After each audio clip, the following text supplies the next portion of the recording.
c'est comme si on ouvrait au final le champ des possibles pour les personnes qui nous voient en tant que pasteurs femmes, jeunes, alors moi dans mon cas noir. Il faudrait que chaque personne, en fait, en tant que personne et pas en tant qu'homme ou femme, puisse avoir les mêmes accès, les mêmes envies. Moi, dans mon ministère, j'ai envie tellement de les encourager à se faire confiance aussi, quoi. Et pourquoi est-ce que tu vois pas toute la lumière que je vois? À se dire, en fait, tu peux le faire.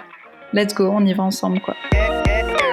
Protestante, pour moi, protestante, c'est vraiment un beau mot. Protestante, c'est un mot qui porte un peu de subversion, un peu cette idée de lutte.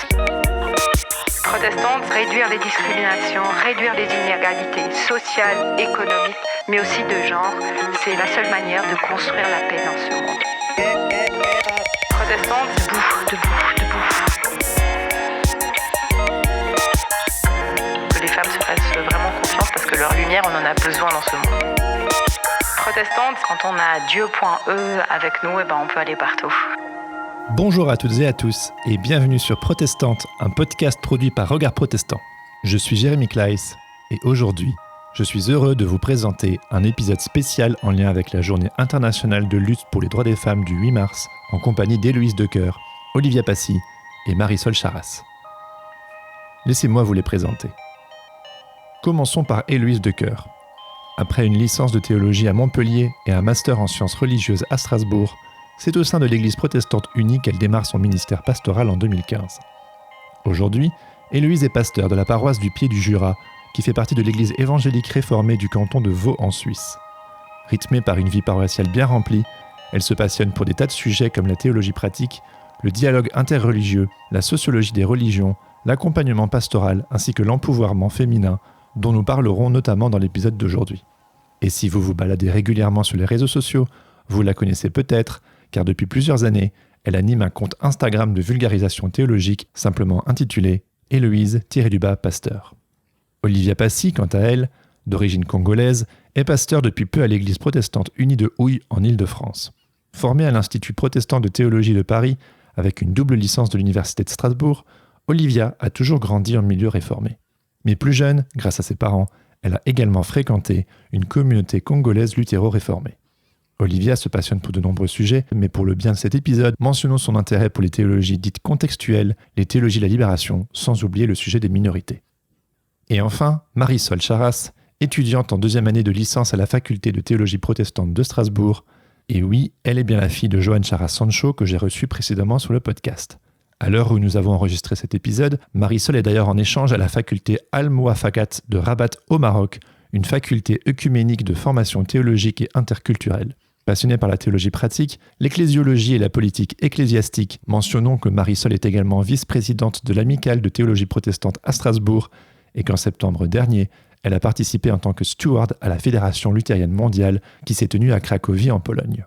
3 jeunes femmes passionnées et passionnantes pour cet épisode spécial où nous croisons les parcours et les récits de vie afin d'aborder divers sujets comme l'empouvoirment féminin, les théologies de la libération, les théologies féministes ainsi que le sujet des minorités dans l'espace public. J'espère de tout cœur que comme nous, vous vous laisserez interpeller par ce riche échange collectif. Sur ce, je vous laisse écouter ma conversation avec Héloïse Decoeur, Olivia Passy et Marisol Charras. Bonne écoute. Alright, rock and roll. Bonjour Marisol Charras, bonjour Olivia Passy, bonjour Héloïse Decoeur. Bienvenue sur Protestante. Je suis très très heureux de discuter avec vous aujourd'hui et de vous accueillir pour cet épisode spécial en lien avec le 8 mars, Journée internationale de lutte pour les droits des femmes. L'occasion d'apprendre à mieux vous connaître, votre parcours, les sujets qui vous animent et faire un petit état des choses collectif au sujet des femmes en Église et plus spécifiquement en protestantisme.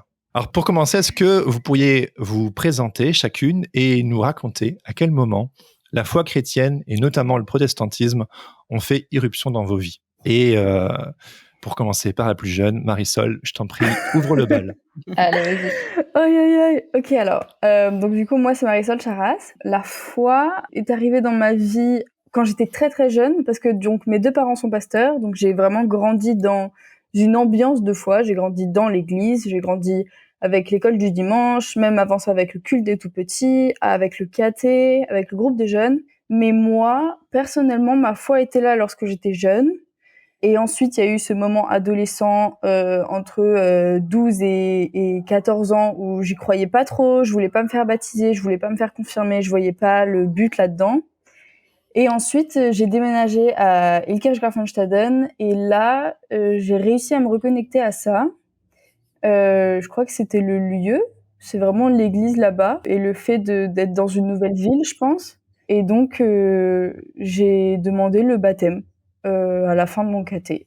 Et je crois que pour moi, c'est vraiment quand je me suis faite baptiser, c'est assez cliché, mais c'est vraiment quand je me suis faite baptiser que je me suis dit, maintenant, je suis prête à donner ma vie à Dieu.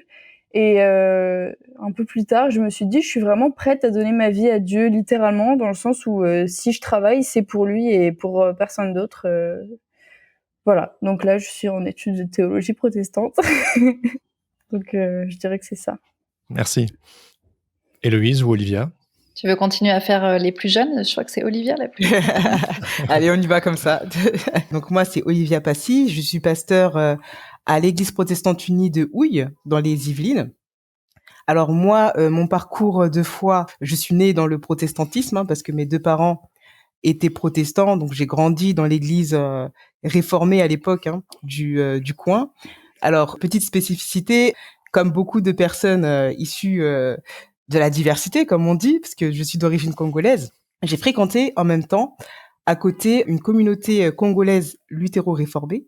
Donc voilà, donc j'ai un peu ces deux côtés-là, à la fois l'église réformée du coin et à la fois le côté un peu plus ethnique, on va dire. J'ai grandi comme ça.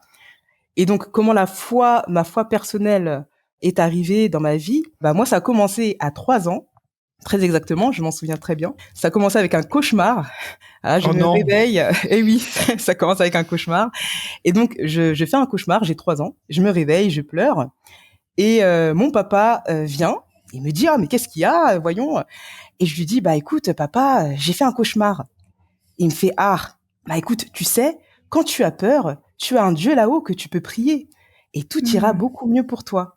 Alors bon, c'est un peu simple et enfantin, mais ça a beaucoup marché pour moi. Et depuis ce jour-là, j'ai aimé cette idée voilà, d'un Dieu qui est là-haut, qui nous protège. Donc c'est la foi d'un enfant, bien sûr, qui parle.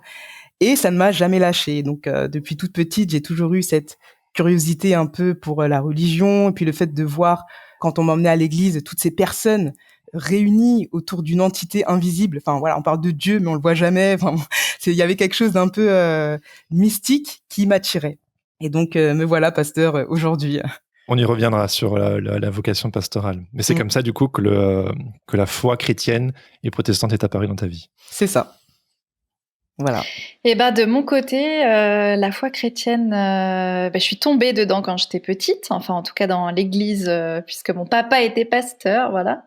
Donc j'allais bien sûr au culte, je l'accompagnais au culte, et pendant toute mon enfance, pour moi, le temple c'était une aire de jeu, quoi, parce qu'on pouvait monter sur les bancs, ramasser les pièces. Enfin, je pense que je vivais le culte un peu comme comme un truc rigolo. Des fois, il faut se lever, des fois, il faut s'asseoir, il y a de la musique. Donc voilà, il y a eu des moments plus ennuyeux au culte quand j'étais enfant ou jeune, mais majoritairement, j'ai des souvenirs quand même du temple dans lequel j'ai vécu mes dimanches matins de manière très positive. Et puis, comme Marisol, à l'adolescence, je me suis posé beaucoup de questions. J'ai aussi rejeté ce qu'on m'avait transmis. Mais j'ai trouvé un lieu bienveillant pour en discuter, et les camps de jeunes, pour moi, c'était aussi le lieu où je pouvais me confronter mes questions sur la foi chrétienne avec des adultes que je trouvais très à l'écoute de mes questions d'adolescente. Donc ça, c'était franchement, c'était un très beau moment aussi. Et je pense que c'est ça qui m'a permis de retourner vers l'église. Et puis, quand j'ai mis un pied dans la faculté de théologie à Montpellier pour découvrir ce qu'était la théologie chrétienne, c'est là où c'est comme des pièces d'un puzzle qui se sont assemblées et où je me suis dit, ok, en fait, ce qu'on m'a transmis a du sens, ça avait du sens pour mes parents, ça fait sens maintenant pour moi, donc let's go, quoi. Je continue de composer ce puzzle et puis je rajoute au fil de ma vie finalement des morceaux un peu de ce puzzle. Et puis voilà, la vocation pastorale est finalement arrivée, même si j'ai lutté contre beaucoup. Et puis j'ai l'impression que la foi chrétienne continue de se construire jour après jour et d'évoluer aussi dans mon quotidien, même en tant que pasteur, même si ça fait bientôt 7-8 ans que je suis en poste maintenant. Ah ouais. Donc j'entends qu'il y a une forme de continuité familiale, en tout cas Héloïse, une famille pastorale, Marisol également, Olivia, tu es née dans une famille protestante, mais pas de pasteur. C'est ça. Mais il y a quand même eu une continuité. Si je me trompe pas, avant d'être pasteur, tu travaillais dans le domaine de l'automobile, donc c'est carrément autre chose. Tu peux un peu nous Ah oui, raconter comment tu as fait ce switch de l'un à l'autre? c'est ça, oui. Je suis passée du coq à l'âne, comme on dit. Ah oui, donc moi, à la base, j'ai une formation de commerce international parce que j'aime beaucoup voyager, j'aime beaucoup découvrir d'autres cultures, etc. Donc ça m'a amené dans ce dernier poste-là dans la logistique dans l'automobile. Et ce qu'il s'est passé, c'est que, en fait, à l'époque, j'étais très engagée dans mon église, réformée du coin. Et en fait, je me suis dit, oh là là, j'ai envie de faire ça, en fait, parce que au travail, ce que je faisais, c'est comme si c'était vain. Pour moi, je n'y trouvais aucun sens. Alors que mes collègues étaient très contents d'être là, il y a aucun souci. Mais moi, il me fallait un peu plus. Mais hors de question pour moi d'être pasteur, parce que pour moi, être pasteur, alors j'avais cette image, je sais pas pourquoi, mais pour moi le pasteur c'était celui qui se tenait à la porte du temple à la fin du culte et qui faisait au revoir, au revoir. Donc voilà, donc j'avais pas du tout envie de devenir ça. Et puis aussi ouais, les figures pastorales que j'ai eues dans ma vie chrétienne, c'était surtout voilà des hommes qui en imposaient ou des femmes. Il y a aussi eu des femmes, un peu plus rarement, mais qui en imposaient, voilà, des grosses figures d'autorité comme ça. Et je me suis dit, bah non, c'est pas pour moi. Moi, j'ai pas envie. Enfin, je ne me sens pas d'incarner cela. Et puis, j'en discute avec ma pasteur de l'époque. Je lui dis, voilà, j'ai envie. Je sais pas, je me sens appelée à quelque chose là. J'ai envie de faire autre chose que mon boulot, mais en même temps, je vais pas être pasteur, mais en même temps. Et donc, on discute. Et puis, elle me dit. En fait, tu sais, ce que tu me décris, tes envies, bah, tu décris le pastorat, en fait. Tu décris le pastorat. Et du coup, je me dis, ah non, mince, zut. Et donc, je rentre chez moi. Alors, c'est un peu, c'est un peu une expérience spirituelle, mais je rentre chez moi après cette discussion. Je m'installe dans ma cuisine, j'ouvre mon ordinateur. Et là, tout d'un coup, c'est comme si la lumière s'était allumée dans ma tête. Et je me suis dit, bah oui, mais en fait, je vais être pasteur. Comment ça se fait que je n'y ai pas pensé avant?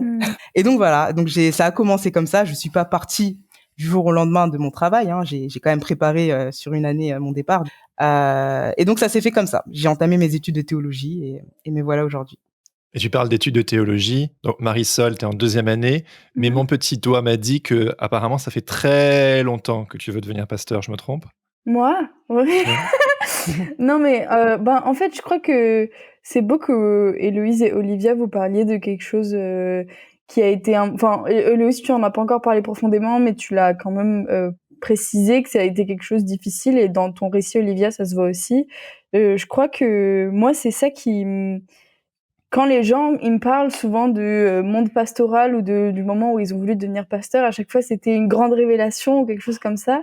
Je crois que ça s'est installé dans mon cœur et c'est pas reparti quoi. En seconde, quand on m'a demandé qu'est-ce que tu veux faire plus tard et quand il fallait commencer à réfléchir à Parcoursup et quand il fallait aller aux conférences parce que j'étais au gymnase Jean Sturm, ils sont très tout le monde doit aller à Sciences Po ou en médecine.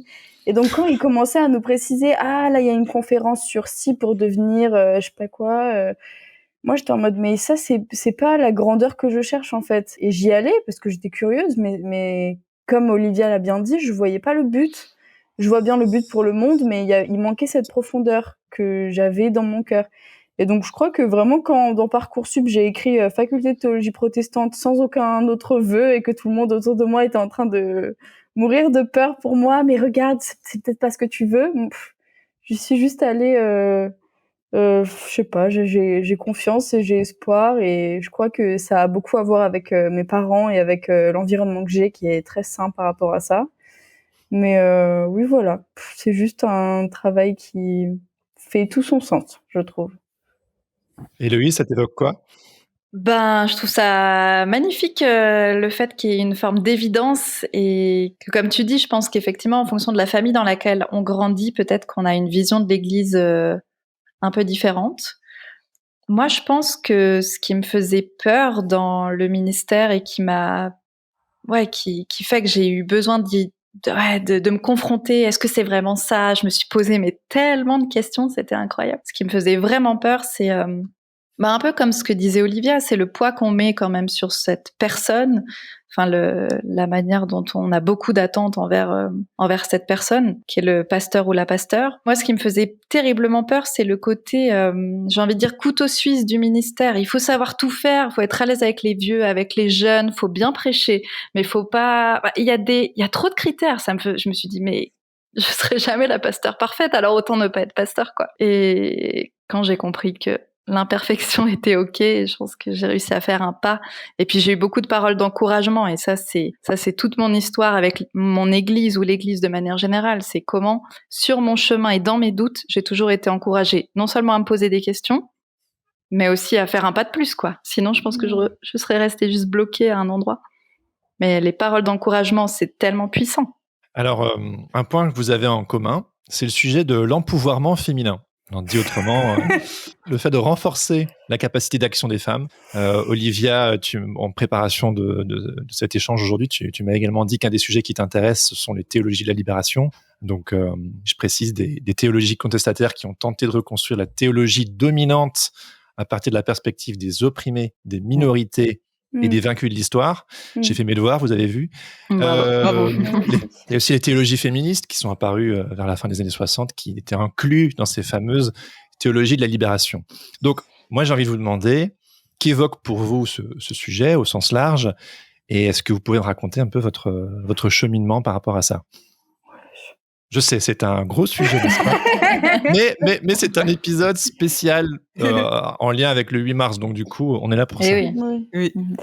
Je crois qu'aujourd'hui, quand on parle de théologie féministe, je préfère parler de théologie queer, pour plein de raisons, mais surtout pour la raison où on fait pas cette distinction entre hommes et femmes.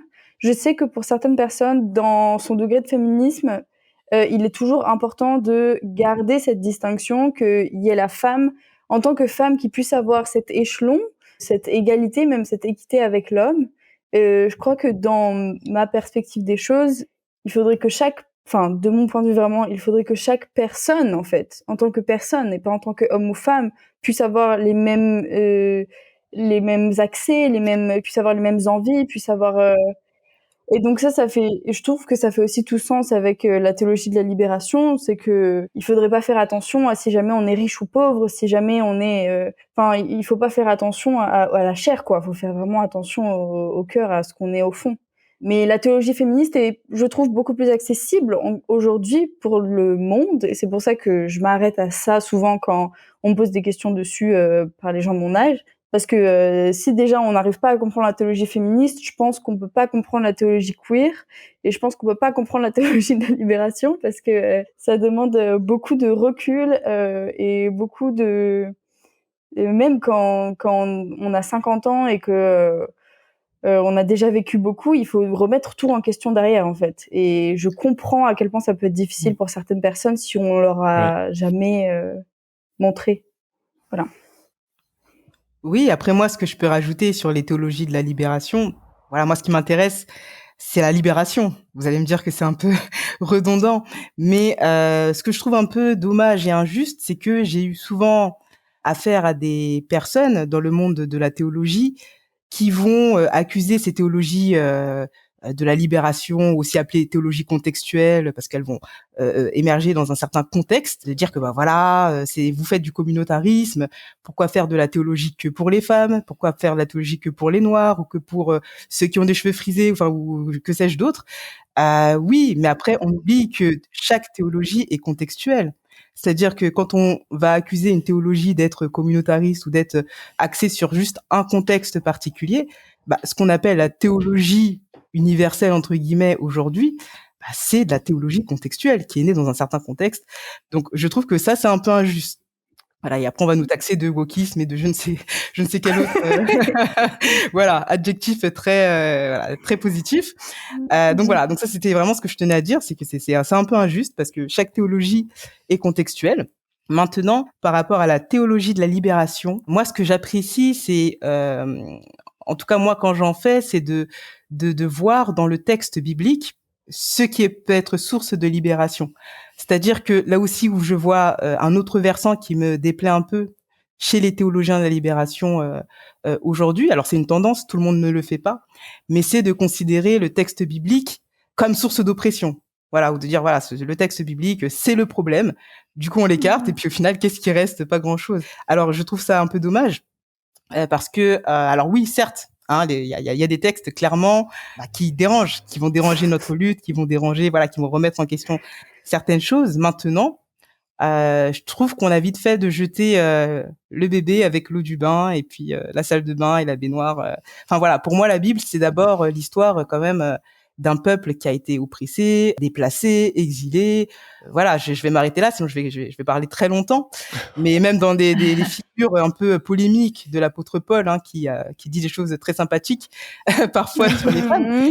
Et ben en fait on trouve aussi des éléments de libération. Donc je trouve ça un peu dommage, voilà, de jeter un peu tous ces textes à la poubelle, alors qu'au final, on peut trouver des éléments de libération dedans. Ah là là, ce fameux Paul, il en a fait couler de l'encre quand même. Hein. Ah oui. Marisol, je te vois réagir. Ouais, on sait jamais trop où se placer quand on nous parle de Paul, parce que oui, effectivement, c'est une grande figure théologique pour l'Église. Du moins, heureusement que c'est pas lui Jésus, quoi, parce que sinon ça irait mal. Ouais, alors moi je suis en train d'étudier un peu en profondeur Paul là, avec un des derniers ouvrages de Daniel Marguerat. Ah oui. Paul, l'enfant terrible du christianisme. Et on l'a reçu en conférence et la première chose qu'il a dite et j'étais là genre yeah, il a commencé à publier, enfin il a affiché en fait tous les noms des collaboratrices de l'apôtre Paul.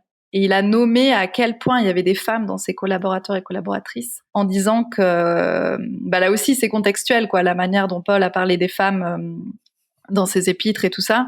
Et puis il a aussi d'ailleurs mis en lumière qu'il y a certaines épîtres bien sûr qui n'étaient pas de l'apôtre Paul et que peut-être que la plupart des versets qui demandent aux femmes de se taire ne sont pas de sa main. Bref, mais toujours est-il que le nombre de collaboratrices que Paul avait montre bien à quel point il donnait du pouvoir aux femmes dans les premières communautés chrétiennes. Et du coup, ce pouvoir aux femmes qui existait déjà dans les premiers siècles, je comprends pas qu'il ait été un jour retiré, quoi. Et je me dis au fond, dans mon rôle, en tout cas pastoral, je me sens vraiment appelée quand je vois une femme qui commence à avoir envie de prendre des responsabilités ou qui a le désir de s'investir plus et qui est dans le doute parce que oh là là, les femmes souvent osent pas, elles se sentent illégitimes et tout. Et c'est comment, moi dans mon ministère, j'ai envie tellement de les encourager à prendre. Alors le pouvoir, c'est un grand mot, mais simplement à se faire confiance aussi, quoi. À se dire, en fait, tu peux le faire. Let's go, on y va ensemble, quoi. Et je trouve que de s'appuyer, du coup, sur ces femmes dont l'apôtre Paul a appelé aussi au service de l'Église, c'est encourageant. Comment vous avez cheminé chacune par rapport à ce sujet, que ce soit la place des femmes, l'empouvoirment des femmes, la lutte contre le sexisme, tout ça. Comment vous l'avez vécu, vous ? C'est un peu...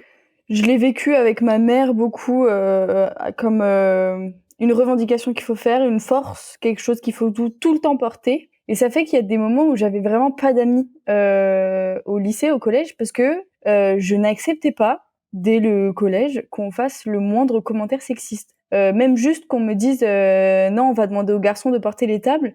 C'était pas juste oh non, mais moi aussi je peux le faire, je suis une femme. C'était vraiment madame, c'est un commentaire sexiste que vous faites. Et je commençais à déconstruire son sexisme. Genre c'était beaucoup de poids même sur moi de vouloir comme ça changer tout le monde, leur montrer qu'il y a du sexisme un peu partout. Parce que oui, en fait, il y a du sexisme un peu partout et donc, voilà, c'est quelque chose. Je pense que le combat d'égalité, c'est quelque chose qu'on porte et c'est quelque chose qui nous fait vibrer, mais aussi qui parfois peut être assez anxiogène parce que on peut être très frustré tout le temps. De la frustration qui arrive assez souvent et on nous demande. En tout cas, moi, je sais qu'on me demande parfois. Il faut comprendre dans sa vie, il a tout le temps grandi avec cette idée-là, tu peux pas lui demander de tout de suite comprendre tout ce que tu racontes. Oh non, mais ce papy-là de la paroisse, il te prend par la taille, mais c'est parce qu'il pensait que c'est ok, t'as qu'à lui dire que c'est pas ok. Comment est-ce qu'on dit à un paroissien, arrête de me prendre par la taille, c'est super compliqué, quoi. Parce que, je sais pas, c'est... Quand le premier jour où je suis arrivée à la faculté de théologie protestante à Strasbourg, il y a un étudiant qui est venu me voir et qui m'a dit « Qu'est-ce que tu fais là ?» Il était aussi un L1. Il me dit « Qu'est-ce que tu fais là ?» Je dis « je suis là parce que j'ai envie de m'engager dans le ministère pastoral. Et qu'est-ce qu'il fait ? Il me dit, mais tu sais que Paul, dans la lettre bidule, au chapitre machin, au verset truc, il dit que les femmes, elles peuvent pas vers le ministère. Et je me dis, t'es pas de chez moi, toi. Hein.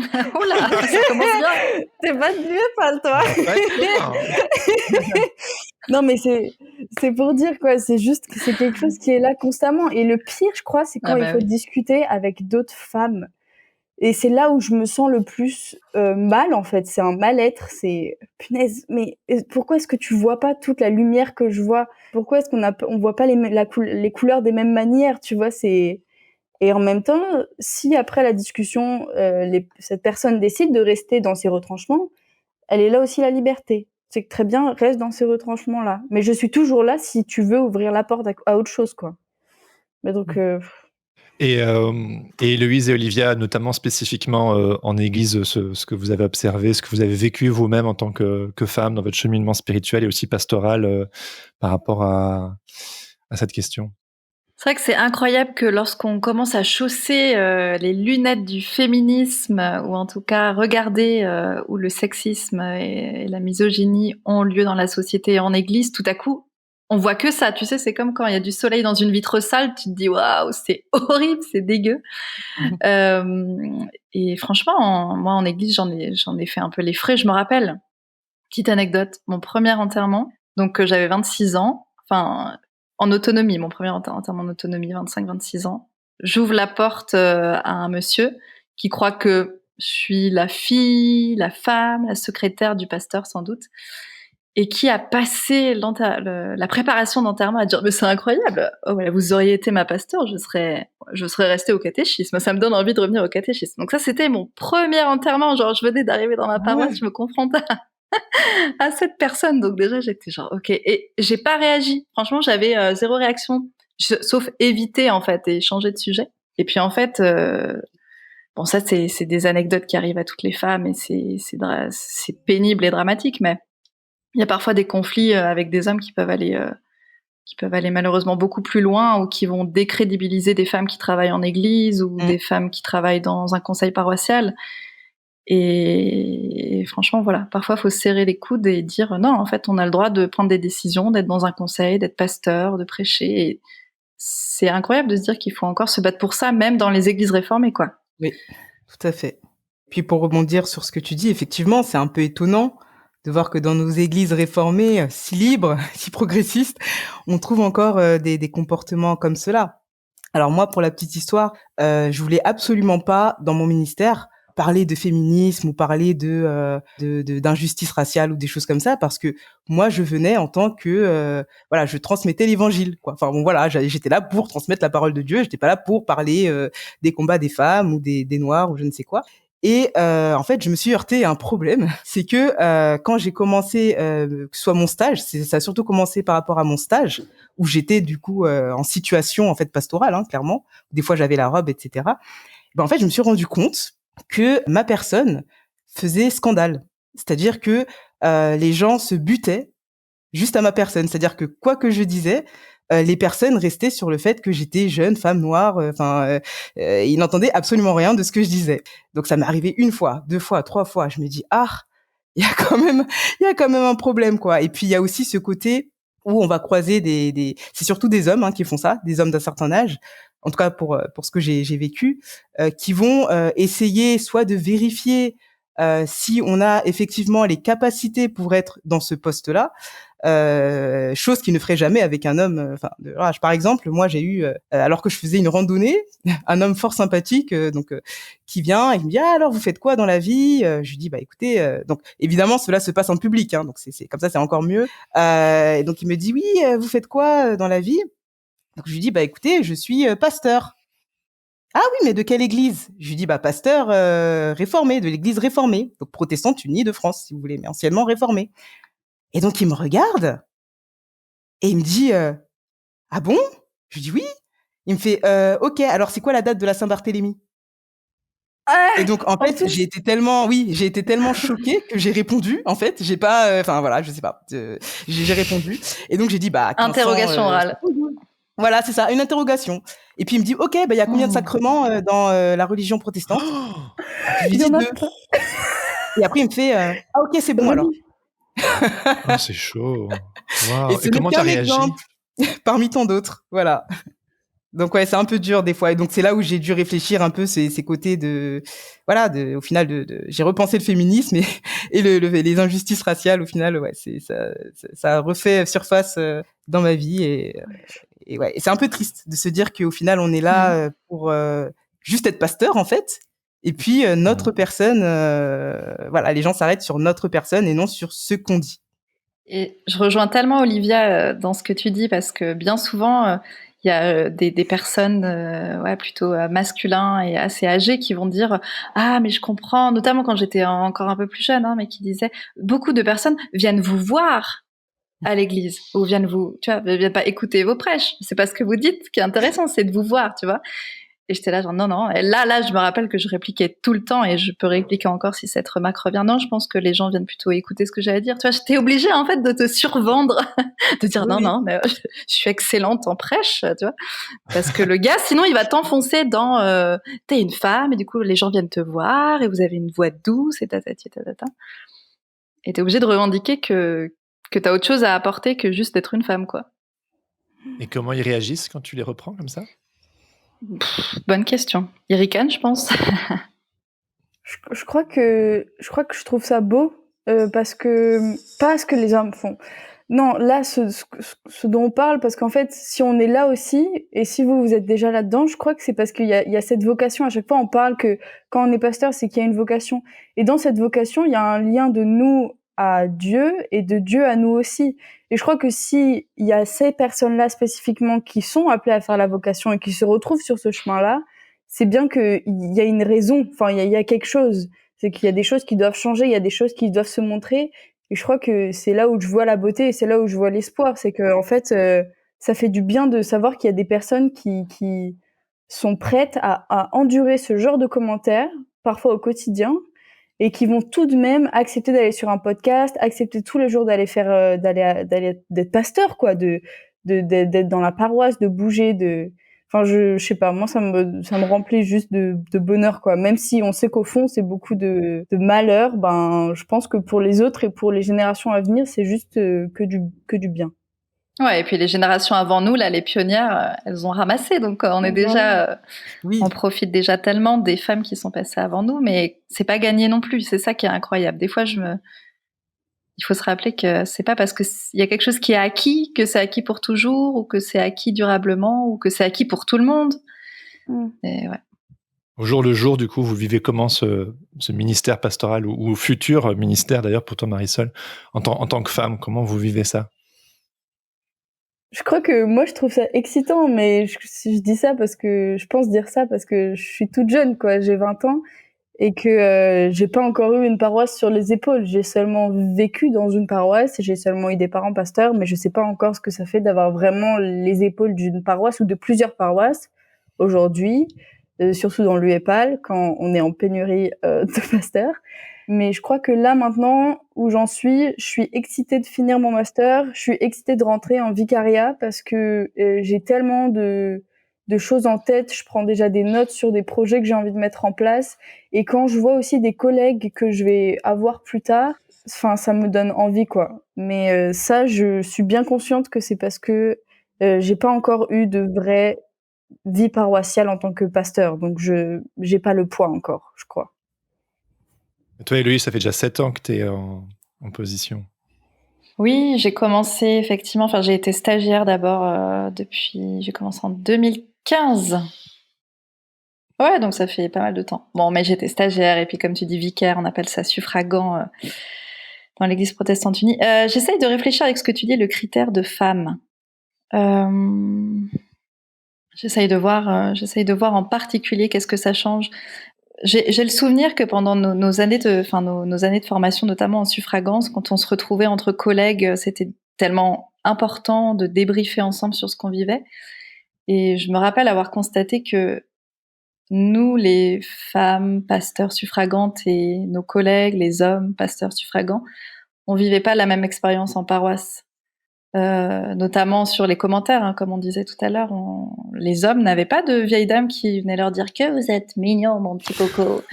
Ah, j'adore venir vous voir à l'église. Enfin, tu vois, ça n'arrive pas en fait. Les femmes se permettraient jamais.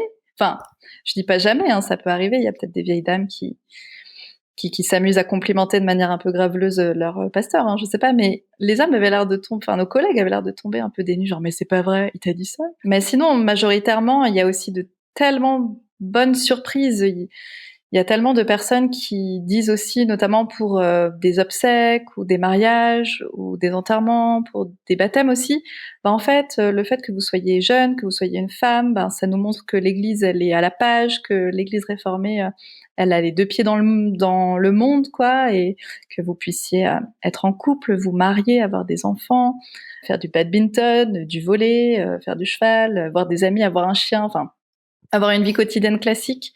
Je vois que ça rejoint tellement de gens. Et ça fait partie des choses qui me rendent heureuse aussi. De voir que la personne que je suis n'est pas un clergé lointain, inconnu, mais quelqu'un qui peut se rendre proche des gens.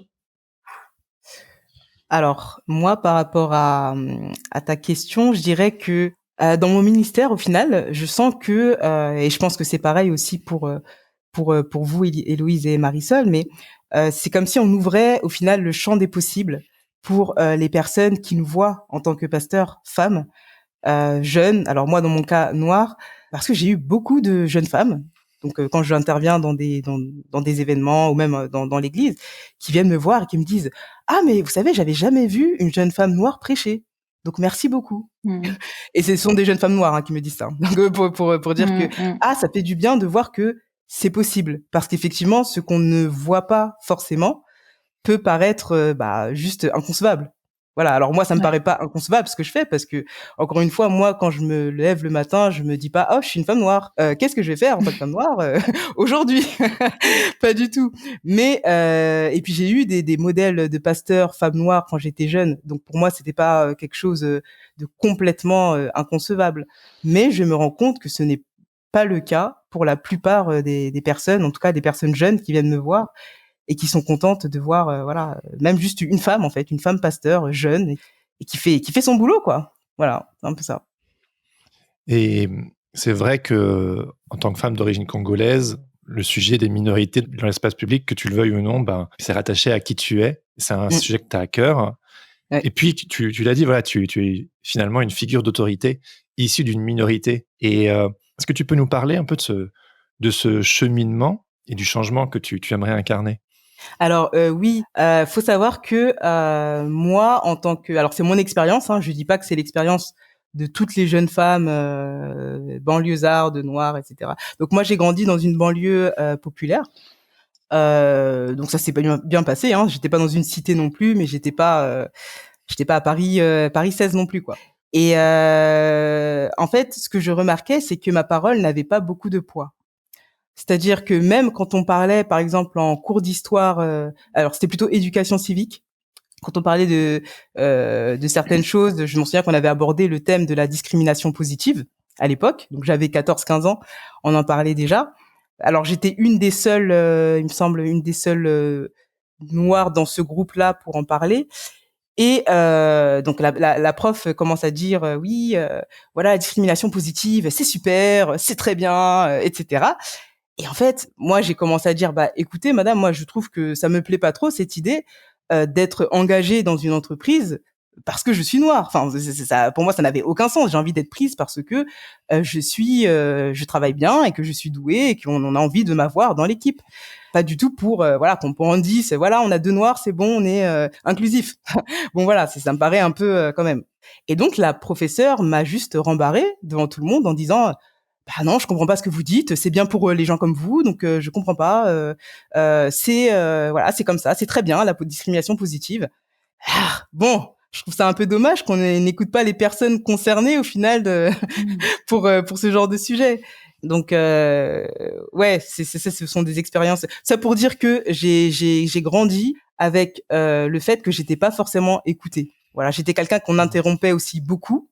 Donc j'avais pris l'habitude de parler hyper vite pour que je puisse dire ce que j'ai à dire avant qu'on m'interrompe. Enfin, vraiment, c'était quelque chose que j'avais remarqué, notamment en cours. Donc, dès que j'ouvrais la bouche, tout de suite, il y avait 15 personnes qui parlaient et j'avais même pas le temps de développer une idée qu'on était passé à autre chose. C'est quand même curieux. Et donc, le fait d'être pasteur, qui est un métier où l'on parle beaucoup, où on nous écoute beaucoup, où on nous demande notre avis, c'est quand même quelque chose qui est nouveau pour moi parce que là, donc là, je suis pasteur depuis peu. Le nombre de fois où on m'a demandé mon avis, j'étais effarée. Je me suis dit tiens, tout d'un coup, mon avis intéresse. Que se passe-t-il? Serait-ce à cause de la robe pastorale? Je pense que oui. Donc oui, au final, on veut avoir l'avis de Olivia la pasteur. Et si je suis plus la pasteur, je pense qu'au final, on s'en fiche un peu de mon avis. Donc ça, c'est le côté un peu triste. Mais en même temps, pour moi, c'est une opportunité de pouvoir parler, voilà, d'être sur la place publique et de pouvoir être écouté. Alors, pas forcément pour toutes les personnes qui me ressemblent, parce que, bon, là, je parle pour moi. Je suis un individu. Je vais pas représenter toutes les jeunes femmes. Voilà, c'est pas mon but. Mais voilà, je pense que c'est aussi quelque chose de positif au final, de se dire, bon, bah voilà, ok, là, je suis effectivement dans une position où l'on m'écoute, bah, allons-y, parlons. Voilà. Je suis trop touchée par ce que tu dis, Olivia, franchement. Bah, Ça me touche merci. beaucoup. Je vous ai éteint un peu, là. Alors, tu nous as... plus de voix. Franchement, ça me touche tellement ce que tu dis. C'est incroyable ton témoignage de se dire qu'il y a eu une période de ta vie où tu t'es pas senti écoutée et jusqu'à te dire maintenant, en fait, les gens viennent te demander ton avis et prennent ta parole au sérieux. Je trouve que c'est... Waouh. Magique. Est-ce que vous aussi, vous avez eu l'impression de ne pas être écouté par le passé? Pas parce que vous n'êtes pas noire, mais parce que vous êtes femme ou pour d'autres raisons? Je pense que les moments où je ne me suis pas sentie écoutée, c'était plutôt une question générationnelle que femme, je crois. Alors peut-être jeune femme, ça rajoute quelque chose. Mais je crois que malgré tout, alors dans l'église justement, c'est un lieu où j'ai senti que tout le monde pouvait être écouté. Et ça fait partie des choses qui m'ont touchée et qui ont fait que dans toutes les milliers de questions que je me suis posées pour le ministère pastoral, je me dis, je veux bien faire partie d'une institution, d'une église, d'une communauté où la conviction centrale, c'est que tout le monde peut dire quelque chose, peut parler, peut être écouté. Ça veut pas dire que dans la réalité, ça marche à 100% et que c'est parfait, mais qu'il y ait cette conviction centrale que la parole de chacun a du poids et du sens. Moi, j'ai pas été, je me suis pas sentie écoutée pendant des moments. Quand j'étais jeune, j'ai subi du harcèlement. Et donc là, très clairement, on n'est pas écouté parce que on n'ose même pas parler, en fait. Mais ça, je sais pas si c'est à voir avec ma condition de femme et puis c'est pas dans le cadre de l'église, c'est vraiment, je pense de toute manière, on pourra jamais vraiment expliquer le harcèlement. Mais sinon, au sein, donc ça, c'était avant le lycée, et j'ai l'impression qu'au lycée, j'ai décidé de me prendre, de me prendre en main, me dire que je subirais plus ce genre de choses. Et donc aujourd'hui, j'essaye de faire partie de certains conseils ou de certaines institutions. Par exemple, à la faculté, je fais partie de mon conseil de faculté parce qu'en fait, j'ai envie de pouvoir prendre la voix des gens et moi devoir crier s'il faut ou mettre le poing sur la table pour qu'on m'écoute. Et c'est pas grave si on a l'air après d'être hystérique.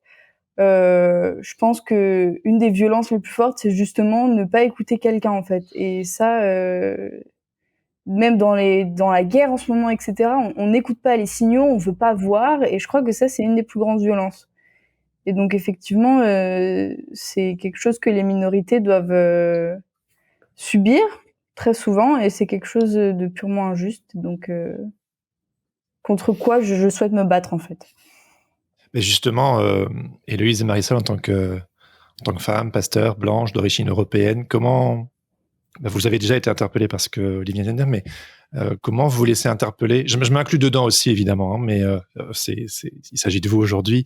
Comment vous laissez interpeller par ces sujets liés aux inégalités, aux injustices sociales, aux minorités, et qu'est-ce que vous aimeriez mettre en place pour pallier à ces inégalités, notamment à travers votre travail de pasteur ou futur pasteur? Ben déjà, je crois que je ne peux pas être la voix de tout le monde parce que je peux pas comprendre tout le monde. Je peux pas comprendre une personne qui est dans une situation de précarité parce que j'ai jamais été dans une situation de précarité. Donc même si je souhaite prendre sa défense, foncièrement, ce sera impossible parce que j'ai pas pu être au proche d'elle. Il faudrait que je puisse vivre avec elle un petit peu. Et c'est ça aussi dans le dialogue, dans le dialogue interreligieux, on apprend ça.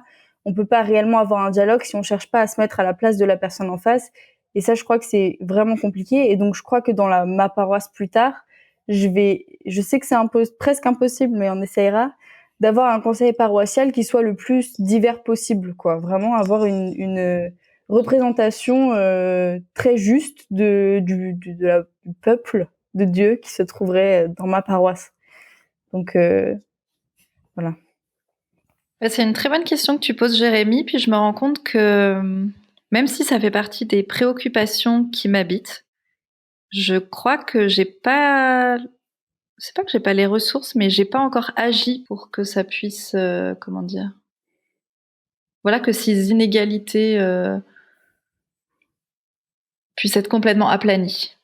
J'ai l'impression qu'il me manque des clés ou qu'il manque une boîte à outils pour, même si je pense que j'en ai conscience et que je fais mon possible, je pense qu'il me manque encore pas mal d'outils.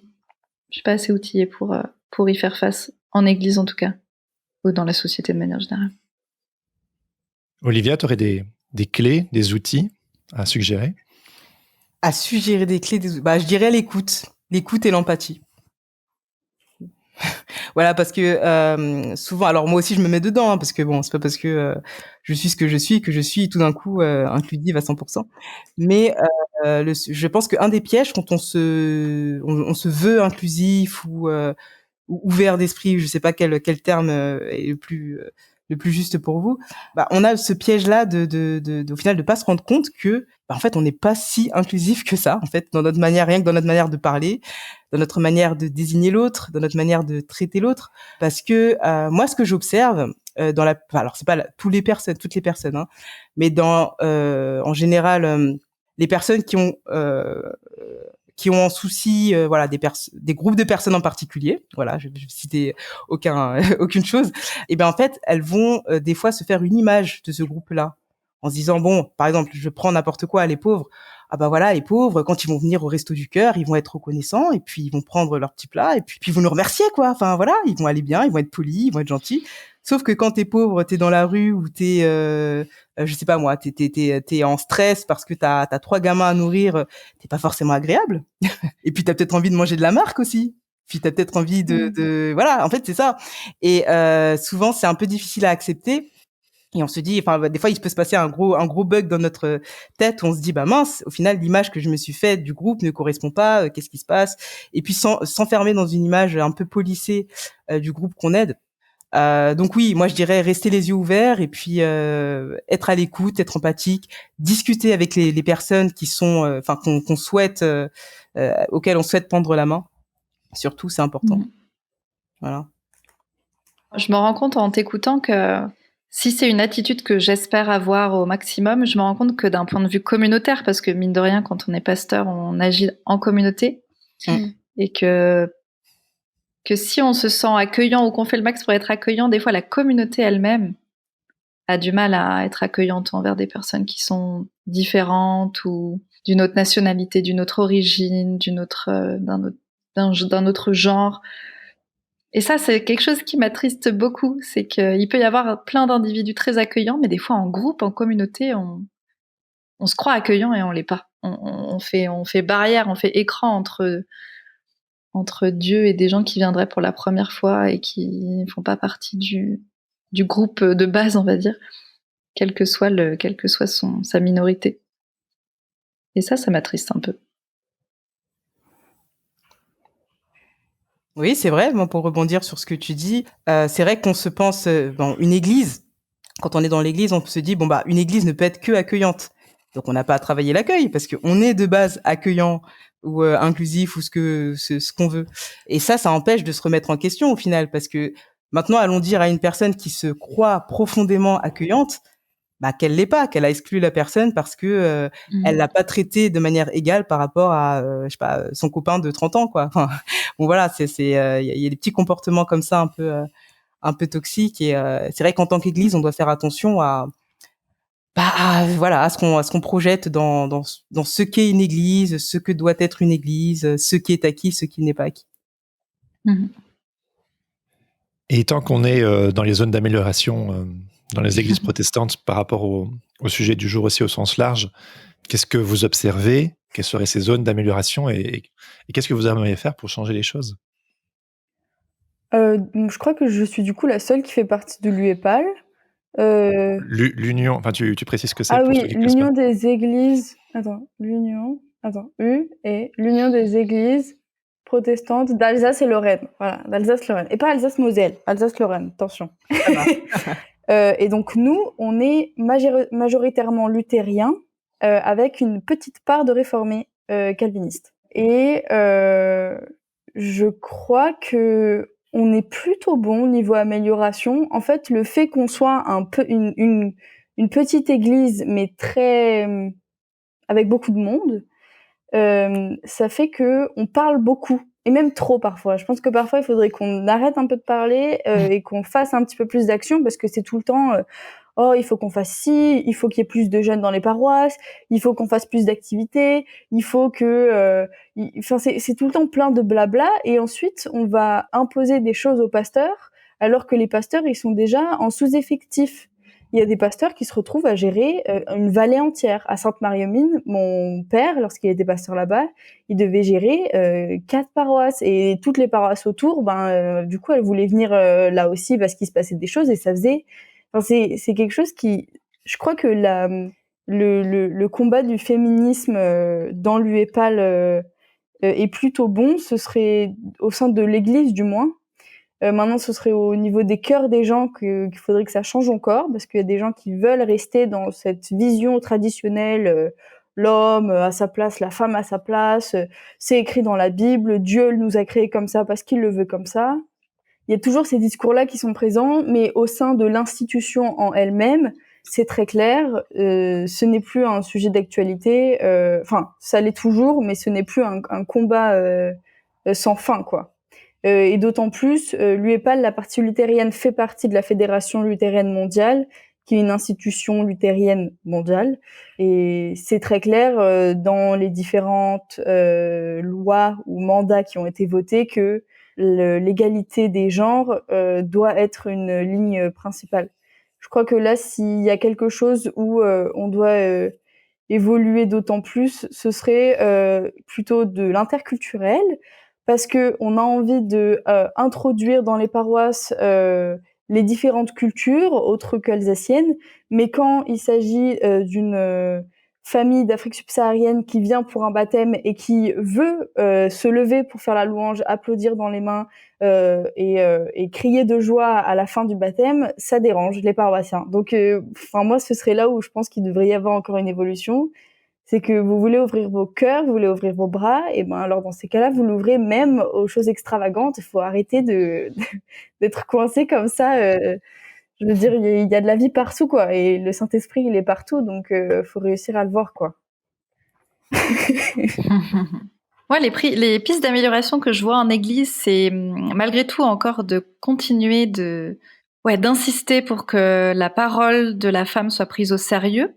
Pas forcément d'un point de vue théologique, ça je pense que dans les milieux réformés c'est quand même ok, mais face à des situations problématiques, quand une femme fait face à un problème, que ce soit de sexisme, la question de l'autorité, son lien justement, tu disais, vous disiez Marisol et Olivia aussi, en lien avec des paroissiens qui peuvent faire des remarques, que cette parole elle soit prise au sérieux. J'ai presque envie de dire que nos autorités d'église institutionnelles expriment vraiment à quel point elles sont aux côtés des femmes à qui elles ont donné un ministère, quoi. Parce que c'est chouette de permettre à des femmes d'être pasteurs, il faut pouvoir les outiller pour faire face aux difficultés. Et puis je sais que voilà, il y a plusieurs églises aussi qui ont travaillé sur des questions de violence domestique, notamment de violence domestique faite aux femmes. Et là encore, je pense que il faut continuer d'être vigilant et d'être à l'écoute des personnes qui sont victimes de ces violences. Et je crois que l'Église a aussi beaucoup à faire, notamment dans l'accompagnement des couples sur ces questions-là. Sur le respect dans le couple, sur l'accompagnement de la vie conjugale. Donc ça, c'est quelque chose qu'on a tendance à laisser un peu de côté parce qu'il y a moins de couples qui se présentent à nous pour demander des bénédictions de mariage. Donc, on accompagne les couples comme on l'a toujours fait, mais le monde évolue, la place de la femme et de l'homme dans le couple évolue. Donc là encore, il faut pas, voilà, je crois qu'il faut pouvoir accompagner les jeunes couples et aussi dans ces questions-là et ces difficultés-là. Et puis je pense aussi dans les formations universitaires. Moi, dans la formation universitaire où j'ai été, on a laissé un peu de côté la théologie féministe et la théologie de la libération. Je sais pas si ça a évolué parce que j'ai fini mes études il y a une dizaine d'années maintenant, mais ces lectures-là étaient un peu décrédibilisées et j'espère qu'il y aura une diversité d'enseignements aussi d'un point de vue théologique. Et pourquoi elles étaient décrédibilisées ? Un peu ce que disait Olivia au départ, c'est-à-dire mais c'est contextuel, mais c'est spécial, ouais, mais c'est zoomé sur les figures féminines dans les textes, oui, mais ça c'est peut-être un truc qui marche en Amérique du Sud, mais nous on est en Europe, ou ça avait du sens du temps de Martin Luther King, mais c'est plus le cas maintenant. Enfin, un truc, en gros, c'est comme s'il y avait, c'est comme ça que je le conçois après coup. C'est comme s'il y avait une théologie de base classique, tu vois, qui peut s'appliquer partout. Et puis des petits trucs parallèles dont on parle pas parce que c'est, tu vois, c'est des bonus, quoi. C'est comme le film bonus, tu vas pas le regarder parce que c'est du bonus. Regarde le film principal, la théologie de base, et puis le bonus, si t'as le temps, tu le fais, quoi. Mais ouais, je regrette un peu. Je me rends compte à quel point j'ai appris tellement de choses théologiques en dehors de mes études de théologie aussi après. Et je comprends, forcément, il faut faire des choix dans l'enseignement. Tu peux pas tout enseigner, mais mine de rien, on a eu 5 ans d'études, donc on aurait eu le temps d'aborder tout plein de trucs. Et j'ai vu à quel point les collègues ou les étudiants qui sont allés étudier à l'étranger, parfois aux États-Unis, dans d'autres pays, ce que tu vis peut-être, Marisol, en fait, on découvre d'autres manières de parler de Dieu, d'autres manières d'étudier la théologie qui sont tellement enrichissantes, parfois très déroutantes, ça je peux bien l'imaginer, mais qui nous sortent un peu de notre confort de la théologie très centrée sur nos théologiens européens. Voilà. Et je crois que j'ai envie de rebondir là-dessus rapidement pour qu'il y ait du temps de parole pour tout le monde, mais que dans ma fac à Strasbourg, effectivement, lorsqu'il y a des étudiantes qui ont envie de faire un mémoire ou alors de faire un doctorat sur des questions de genre ou alors de féminisme ou d'interculturalité, etc., et d'une autre religion qui soit le judaïsme, parce qu'on a des... En fait, c'est juste pour dire que dans ma faculté de théologie protestante, on reconnaît beaucoup le christianisme, on reconnaît beaucoup le judaïsme, mais quand il s'agit d'avoir toutes les théologies autour, comme tu l'as dit, Héloïse, on n'a pas de professeur sur qui on peut vraiment s'appuyer, quoi. Alors que des théologiennes féministes ou des théologiens qui parlent du dialogue interculturel, ou j'en connais tellement à mon jeune âge de 20 ans que c'est assez ouf qu'il y en ait aucun dans les murs des facultés, quoi. Là où les gens y vont pour enseigner, pour enseigner et pour apprendre, je trouve ça quand même assez, mais pas choquant, mais on pourrait du moins même proposer des colloques, je sais pas, faire quelque chose pour que on puisse y toucher un minimum. Là, si on veut parler de théologie de genre, il faut qu'on aille chercher dans nos livres nous-mêmes, quoi. Et je trouve ça un peu, parce que la théologie de genre, elle existe déjà dans la Bible. Si jamais on se permet de lire la Bible plus loin de ce qu'il y a écrit, c'est là, c'est dedans. Faut juste avoir les outils pour le lire. Et c'est dommage qu'il n'y ait pas ni de professeurs ni de cours qui puissent nous permettre d'avoir ces outils-là. Ouais, je suis entièrement d'accord avec vous. C'est que au final, notre formation théologique, alors je vise pas une école en particulier, mais c'est vraiment une généralité. Il y a peu de diversité quand même dans ce qui nous est proposé. Pareil, moi j'ai dû pour connaître ce que je connais en termes de théologie de libération, lire des livres en anglais évidemment, pas traduits, mais voilà quoi. Enfin c'est quand même quelque chose. Et puis pareil, je me souviens d'une liste qu'on nous proposait de théologiens étudiés pour un devoir. Et il y avait que un seul type de théologiens qui était représenté. Et j'avais dit en classe, mais il n'y a pas d'autres d'autres personnes quand même qui ont écrit des choses sur la théologie. Enfin, il ne va pas me dire qu'il y a que des Karl Barth ou de je ne sais pas quoi. Enfin, il y a quand même autre chose. Et donc après, c'est là où on avait effectivement ouvert le champ des possibles et j'avais pu lire James Cone. Alléluia. Donc James Cone, pour ceux qui connaissent pas, c'est un peu le fondateur de la Black Theology, donc la théologie de la libération pour les Noirs américains. Enfin bref. Et donc pour les axes d'amélioration, moi je rejoins Héloïse et Marisol. Et puis je dirais aussi rester attaché au final alors je vais faire ma pasteur, mais rester attaché à la parole de Dieu, dans le sens où c'est une parole vivante, c'est une parole qui est qui porte en elle la libération. Enfin pour moi, dans l'évangile, je vois en premier lieu la libération. Et donc ça, c'est quelque chose qu'il faut que auquel les églises doivent retourner, parce que on a vite fait de s'éloigner sur des débats identitaires, des débats de le protestantisme historique disparaît, mon Dieu, qu'allons-nous devenir? Alors qu'au final, non, on vit avec notre temps, ça se transforme, et puis au final, ce qui nous maintient ensemble, c'est d'abord, je l'espère, le Christ et son évangile, et ça, faut pas l'oublier. Donc moi je dirais ça. Et puis aussi créer des espaces de parole pour les jeunes, les profils de plus en plus atypiques au final, qui vont arriver dans le pastorat, parce que là je pense que la figure du pasteur homme de 50 ans, elle commence un peu à à tomber en désuétude. Et donc il faut aussi des espaces de parole pour ces profils qui vont, je le pense, être mangés à des sauces auxquelles d'autres ne seront jamais mangés. Et donc c'est important qu'ils aient un espace pour discuter. Donc ça, c'est quelque chose effectivement qu'il faut construire. Voilà ce que je dirais pour ma part. Marisol a l'air très d'accord avec toi. Ah, super. On t'attend, Marisol, dans le pastorat. Non, mais déjà, premier changement, enlever je sais pas, mais toutes ces discussions autour de la robe pastorale. Moi, Déborah Misreta, là, grande fan. Je sais pas si vous avez vu, elle a introduit une nouvelle forme de robe pastorale, plus féminine, où en fait, c'est juste c'est juste plus joli, quoi. Et en fait, c'est ouf parce que elle l'a introduit il y a, je crois, 3-4 ans dans l'UEPAL, ou peut-être un peu plus. Les églises luthériennes d'Europe du Nord, en Suède, aux Pays-Bas, Norvège, tout ce que vous voulez, c'est là-bas depuis longtemps, hein. Et là-bas, étant donné que les femmes, elles sont à 60% environ pasteurs, voire plus, et que 80% de la population est luthérienne, c'est passé, mais tranquille, comme du beurre sur une tartine. Je veux dire, personne n'a fait d'énormes débats. Oh là là, nous perdons toutes les racines luthériennes. Non. Là-haut, c'est des grands luthériens bien tradis et ça pose pas de problème. Donc, déjà, si on pouvait pouvoir porter des habits qu'on trouve bien aussi pour pouvoir apporter la parole de Dieu, ce serait cool, quoi. Voilà. Alors pour terminer, j'ai quelques petites questions.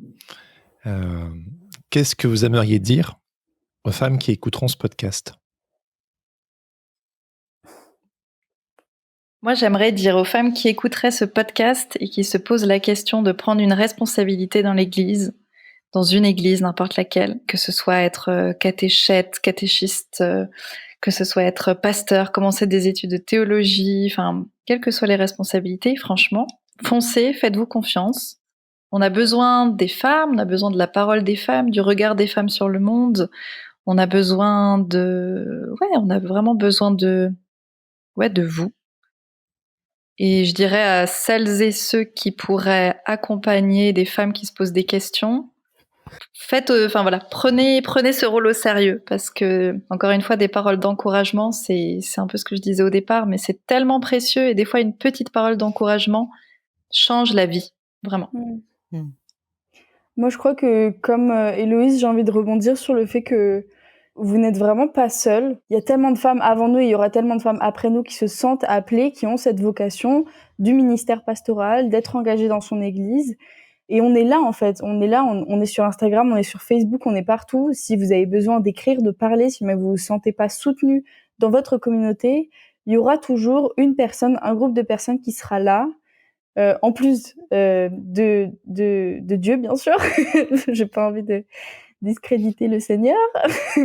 Mais juste, il faut pas avoir peur d'écrire, quoi. Écrire un message, faire un appel parce que vous avez besoin d'écoute, il y a toujours une oreille qui est là pour vous écouter. Il y a toujours une bouche qui est là pour vous soutenir dans votre vocation.